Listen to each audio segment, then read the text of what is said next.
रक्षा मंत्री राजनाथ सिंह ने विजयदशमी पर पाकिस्तान को कड़ा संदेश दिया है। देश के रक्षा मंत्री की तरफ से पाकिस्तान को न सिर्फ शब्दों की चेतावनी बल्कि एक सशक्त राजनीतिक और रणनीतिक प्लान भी है। साथियों, इस शस्त्र पूजा पर हमें यह भी ध्यान रखना है कि इन सभी चुनौतियों का सामना करने के लिए केवल हथियार ही पर्याप्त नहीं है।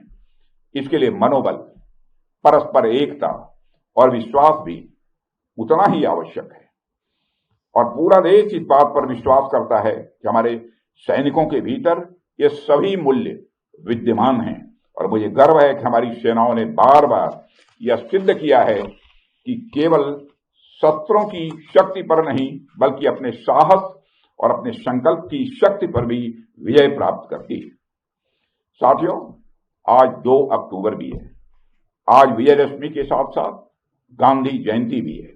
जब मैं मनोबल की बात कर रहा हूं तो स्वाभाविक रूप से हम सबका ध्यान महात्मा गांधी जी की ओर भी जाता है। वह तो अपने आप में मनोबल के ज्वलंत उदाहरण थे। उनके पास दुश्मन से लड़ने के लिए सिवाय मन की शक्ति के अतिरिक्त और कोई भी हथियार नहीं था। इसके बावजूद उन्होंने उस समय की सबसे शक्तिशाली साम्राज्य को घुटनों पर ला दिया था। फिर हमारे सैनिकों के पास तो शस्त्र भी है और मनोबल भी है और हमारे सामने तो कोई चुनौती टिक ही नहीं सकती। विजयदशमी, जिसे हम बुराई पर अच्छाई की जीत के प्रतीक के रूप में मनाते हैं, उसी पावन अवसर पर रक्षा मंत्री ने सीमा की चुनौतियों और आतंकवाद पर भारत की अटल नीति का महत्व समझाया। रक्षा मंत्री ने कहा, ऑपरेशन सिंदूर के दौरान पाक ने भारत का डिफेंस सिस्टम भेदने की नाकाम कोशिश की थी। हमारी सेना ने उसे करारा जवाब दिया और अब अगर पाकिस्तान की ओर से कोई हिमाकत की गई तो उसका भूगोल बदल दिया जाएगा। साथियों, ऑपरेशन सिंदूर के दौरान हमारी आर्म्ड फोर्सेस ने यह दिखा दिया कि भारत की संप्रभुता को चुनौती देने वाली ताकतें चाहे जहां कहीं भी छिपी हों, हम उन्हें ढूंढकर उनका खात्मा करने की शक्ति रखते हैं। दुनिया की कोई भी ताकत हो, यदि वह हमारी संप्रभुता को चुनौती देगी तो भारत चुप नहीं रहेगा। श्री रामचरितमानस में एक चौपाई में भगवान श्री राम ने भी कहा है, देव दनुज भूपति भटनाना, संबल अधिक हो बलवाना, जो रण हमहि पचारे कोई, लरहि सुखेन कालु किन होई। मतलब वो चाहे कोई भी हो, यदि रण में हमें ललकारे तो हम उससे सुखपूर्वक लड़ेंगे, चाहे वह काल ही क्यों न हो। इसी प्रकार आज का भारत कहता है, चाहे आतंकवाद हो या किसी भी तरह की समस्या, हम सबसे निपटने और जीतने की पूरी क्षमता रखते हैं। साथियों, ऑपरेशन सिंदूर के दौरान पाकिस्तान ने लेह से लेकर सर क्रीक के इस इलाके तक भारत के डिफेंस सिस्टम को भेदने की नाकाम कोशिश की। भारत के डिफेंस सिस्टम को उन्होंने भेदने की एक नाकाम कोशिश की, जबकि भारत की सेनाओं ने अपनी जवाबी कार्रवाई में पाकिस्तानी एयर डिफेंस सिस्टम को पूरी तरह से एक्सपोज कर दिया।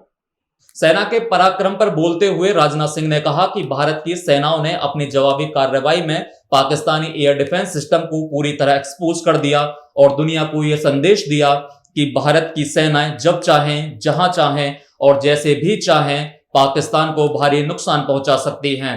राजनाथ सिंह ने स्पष्ट किया कि भारत के साथ किसी भी वार्तालाप की भाषा सिर्फ आतंकवाद और पीओके होगी, अन्य मसले पीछे हैं। इस तरह की कड़ी चेतावनी यह संकेत देती है कि भारत अब सहनशील नहीं बल्कि सटीक जवाब देने की नीति पर है।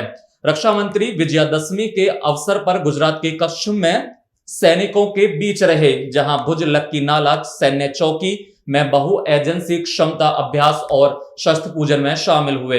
विजयदशमी, जो कि बुराई पर अच्छाई की जीत का प्रतीक है, साथ ही इस पर्व पर शस्त्र पूजन का भी विधान है।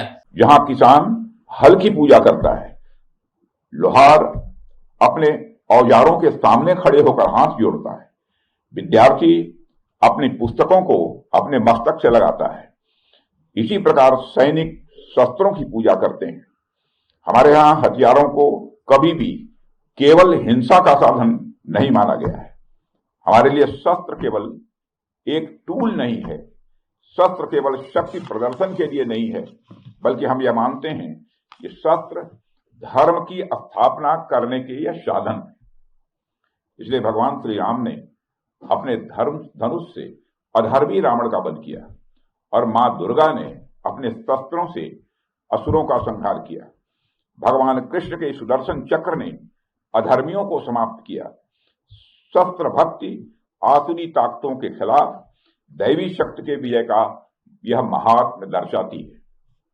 इसलिए जब हम किसी शस्त्र की पूजा करते हैं तो हम उसके साथ ही यह संकल्प भी लेते हैं कि इस शक्ति का प्रयोग केवल धर्म और न्याय की रक्षा के लिए ही किया जाएगा। वर्तमान पृष्ठभूमि में भारत ने ऑपरेशन सिंदूर जैसे आक्रामक कदम उठाए हैं। इस ऑपरेशन के तहत भारत ने आतंकी ठिकानों को निशाना बनाया और उनसे जुड़े नेटवर्क को बेअसर करने की कोशिश की। ये भारत के पराक्रम के शौर्य का संदेश था। इस मौके पर आगाह किया कि यदि पाकिस्तान आतंकवाद को समर्थन देना बंद नहीं करेगा तो भारत को मजबूरन जवाब देना पड़ेगा। यह संदेश न केवल पाकिस्तान को बल्कि अंतर्राष्ट्रीय समुदाय को भी जाता है कि भारत अपनी सुरक्षा और संप्रभुता पर समझौता नहीं करेगा। राजनाथ सिंह ने स्पष्ट किया कि अब भारत का धैर्य सीमित है और उसकी प्रतिक्रिया निर्णायक होगी। साथ ही इस पावन विजयदशमी पर यह संदेश देशवासियों को भी संयम और सजग रहने का आह्वान करता है।